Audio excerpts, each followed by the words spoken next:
I don't know about the inner workings of anyone, myself included. But I don't think comparison is good or bad. I think it's just a measurement tool. They are here, I am here. When they post, they get more views. When they run things, they get more than I do, or they get less than I do.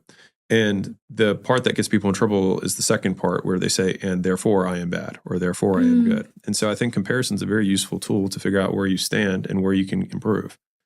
And I think that's all it is. Is if so, like, I always want to compare myself. I want to look at other people who are ahead of me and see what they're doing that I'm not doing so I can learn. And if someone's behind me, I don't really compare much at all because, like, why bother? And so, or if they are behind me, but they're better at me at something, then I want to figure out why they're better than me at that thing. But I think that's the only, like, that is the chief use of comparison. Everything else, I don't see the benefit. I would love to highlight something that I think many people don't do that you do. Is like when I just said about comparison, I think most people, they don't even go a tenth as deep as you because they're like, oh, me or the other person. But you're like, what are they posting? How many likes? So you're already paying attention to different criteria and you see it so much more nuanced. And one thing that you were shouting me out for was like, go read Evelyn's post, read between the lines. And I know when I came to this kind of niche that I'm in right now, I was looking, what do they do? Read between the lines and emulate. How can people start emulating more and kind of learning between the lines of what community champions or what you do?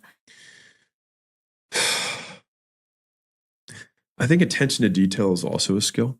So I think what happens is at some point you learn a detail and it works for you in anything. And then you wonder, how many other details are there? And there's a lot of them. And so then you start paying attention more to details. And then all of a sudden you get rewarded again.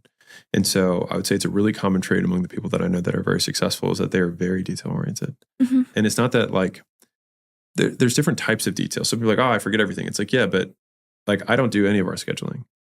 Now, do I think I could handle our scheduling? Yeah, but it just takes bandwidth that I would prefer to put to other things. And so I think people give themselves these statements, these I am statements, like I'm not this way. I'm the type of person who, and then they box themselves in by immediately no longer trying things because they say I'm not that type of person.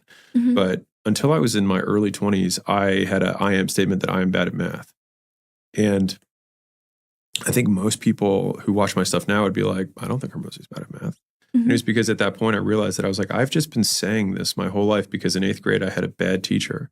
Or I was a bad student, whatever. But I didn't learn as much as I should have in 8th grade. And so after that point, I basically learned everything until Algebra 2. And then as soon as we got into pre-calculus, I had a pretty, bad experience. And so then from then on, I pretty much just cheated.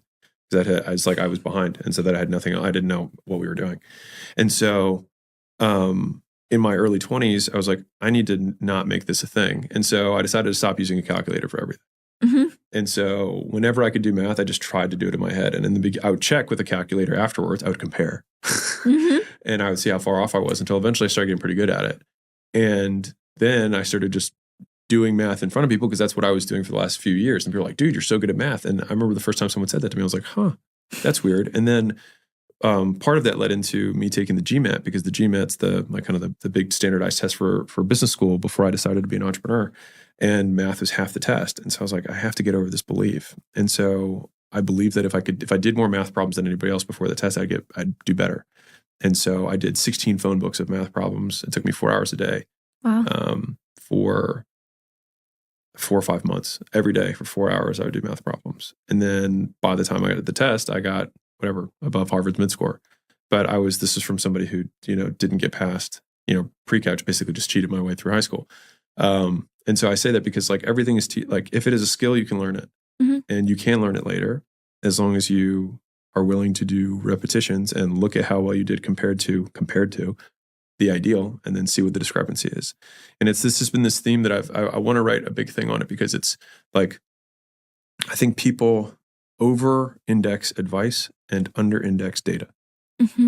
And so I think a lot of people have no idea why they were successful, which we were talking about earlier.